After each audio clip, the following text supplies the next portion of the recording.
at break. Glad you're still watching Science Breakfast with me, HERBERT, and the sign language interpreter is Jedida Wafula. Now, this morning we started off with the visit of King Charles III, who acknowledged Kenyans suffered in fight for freedom. Now, King Charles III acknowledged the painful past and especially the pain inflicted on Kenyans in the struggle for freedom more than 60 years ago. Now, the king says he is seeking to better understand Kenya's painful past and will interact with communities affected. He spoke during a dinner at the State House, Nairobi. Here are the full details.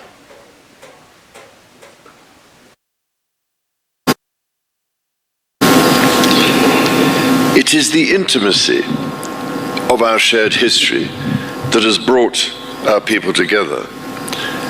However, we must also acknowledge the most painful times of our long and complex relationship.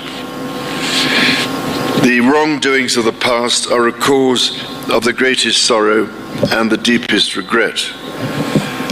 There were abhorrent and unjustifiable acts of violence committed against Kenyans as they waged, as you said at the United Nations, a painful struggle for independence and sovereignty. And for that, there can be no excuse. In coming back to Kenya, it matters greatly to me that I should deepen my own understanding of these wrongs, and that I meet some of those whose lives and communities were so grievously affected. None of this can change the past, but by addressing our history with honesty and openness, we can perhaps demonstrate the strength of our friendship today. And in so doing, we can, I hope, continue to build an ever closer bond for the years ahead. As Jomo Kenyatta said, our children may learn about the heroes of the past. Our task is to make ourselves the architects of the future. President William Ruto says Kenya and the United Kingdom must forge better times ahead despite the past. Addressing attendees at a state banquet in honor of King Charles III and Queen Camilla, the president said Kenyans cannot live as prisoners of the past but would turn their backs on historical actions and omissions. Here is the president speaking at State House, Nairobi. While there has been efforts to atone for the death, injury, and suffering inflicted on Kenyan Africans by colonial government, much remains to be done in order to achieve full reparations.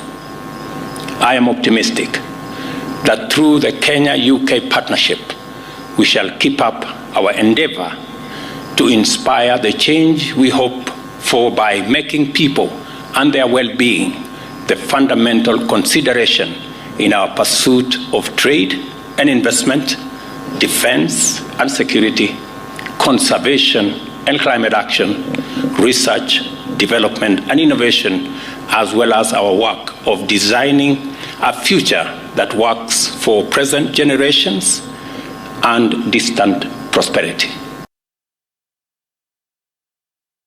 For this banquet, King Charles III was welcomed by the President and the First Lady. Now, United Kingdom King Charles Philip Arthur George III officially began his four-day tour of the country in what has been termed as a push to strengthen relations between Kenya and the United Kingdom. Kenya will receive 822 million shillings or 4.5 million pounds to aid in education, reports among other issues that were discussed. Here are the full details of this story. We will invest £4.5 million to support education reforms, including the Presidential Task Force reforms and tackling inequalities.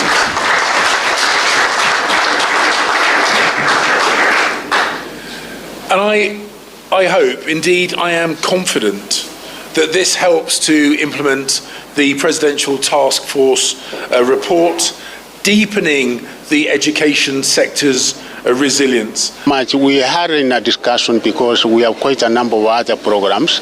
As you know, we have 3 levels of education. We have basic, we have tertiary, that is TVET in institutions, and we also have higher education where we have our universities. So we are having quite a number of areas that we require support, and mostly that money is going to be used in basic section because, as you know, we have thousands of our young people in primary and secondary schools. We require infrastructural support, technical support, and even teacher preparedness, because we are also in the process of retooling our teachers so that they can be able to cope with the CPC system that we have in place in the country as of now. 2021, the UK and Kenya co-hosted the Global Education Summit, an event which raised $4 billion for education in developing countries around the world. And here in Kenya, we have supported 500,000 marginalized girls get into school and learn. And that is a fantastic progress. But as much as we can be proud of the progress that we have made, we have to recognize there is still much work to do. We will invest. Cabinet Secretary of Education Machogu oversaw exam distributions in Kibra. Now, KCPE candidates who fail to sit the exams this week will be allowed to do so once this session is done. Education PS Belio Kipsang says the ministry is in the process of collecting information on the number of pupils who did not take the exams on account of not having been registered, and also administer the exams to them in time for the joint marking of the same. Here are the full details. Zile bunduki ililia, tunakutana na watoto, watu wanakutana na watoto wanakimbia huko nyumbani kwa sababu mahali walikuwa hakuna security. Hao askari wanachunga exam na wawili, watoto wakaamua tu kutoroka kukimbia huko manyumbani huko. So wakati sisi tunakuja kusaidia huyu kusaidia watoto hata washafika nyumbani na hiyo exam ilikuwa inaendelea. Kweli hii ni fitina ambayo inaendelezwa na majirani wetu, ambayo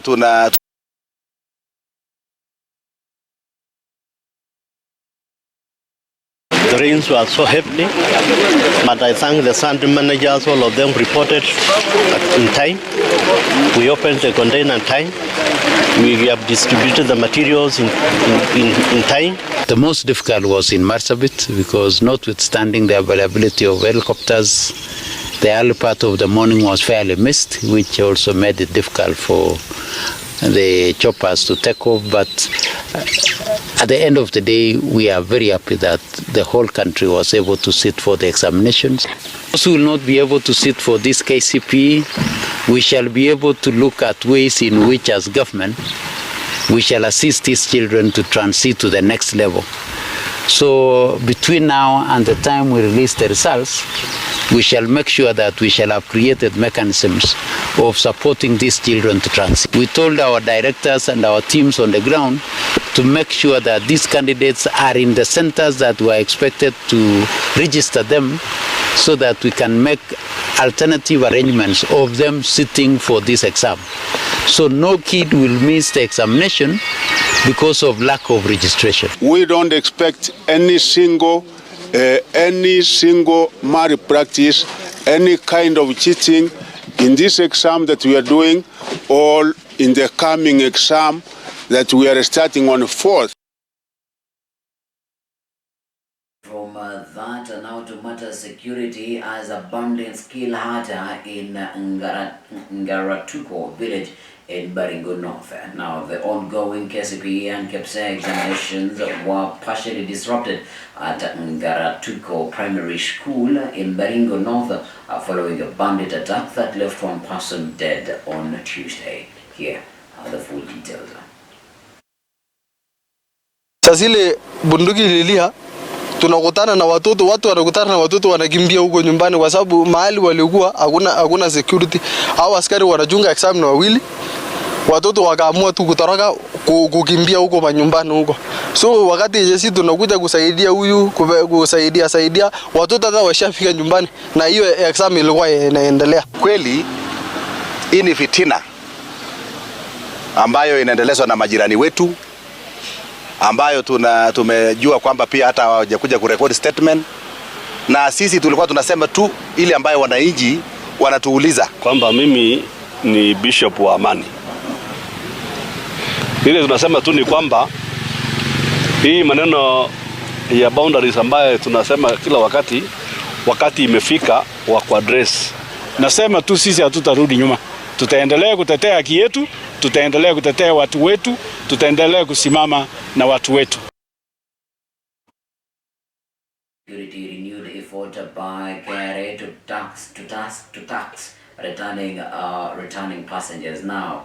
To the renewed effort by KRA to collect tax from returning passengers. The taxman says that all imported goods, whether new or used, will now be subjected to taxation. The Kenya Revenue Authority will tax passengers arriving into the country with goods worth more than $500 an equivalent of 75,000 Kenyan shillings. Listen to this. I've seen something which is coming out as if we are taxing everything that you are coming with. When you have traveled out of country, when you are coming back, you will always come with the clothes, the bags that you went with. But where you purchase goods of value of 500, which are more than one, then you are required to declare the rest for purposes of tax. Goods that have been checked into the airline will be scanned at the airside, and in most cases the traveler will not even know that the scanning has happened. So when you arrive, we'll only pick out the baggage that has been marked for further verification. People who smoke, they are allowed to carry 250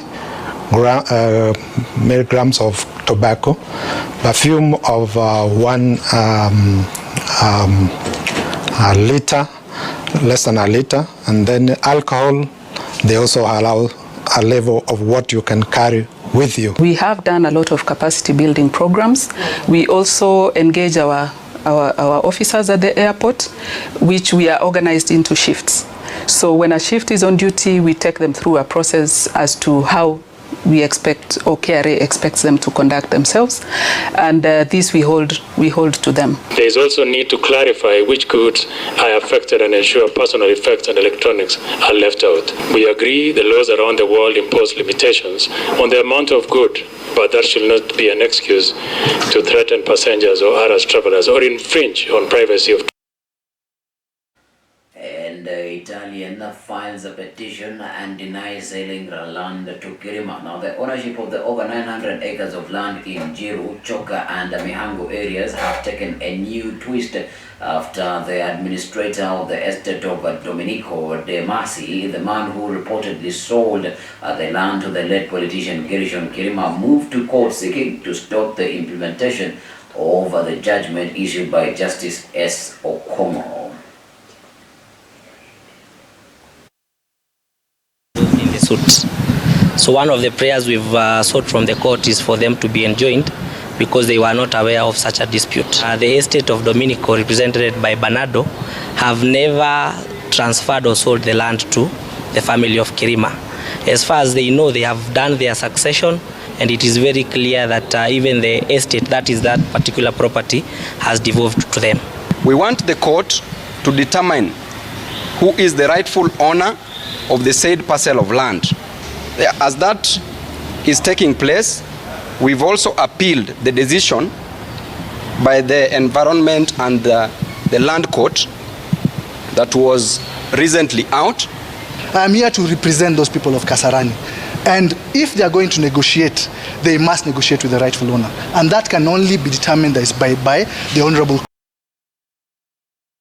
And now the controller of the budget has been told the National Dialogue Committee that the Treasury is to blame for the economic downfall in the country. Now, Margaret Nyakango, who appeared before the Kimani Kalonzo-led panel, accused the Treasury of using several layers of laws to plunge the country into the debt crisis.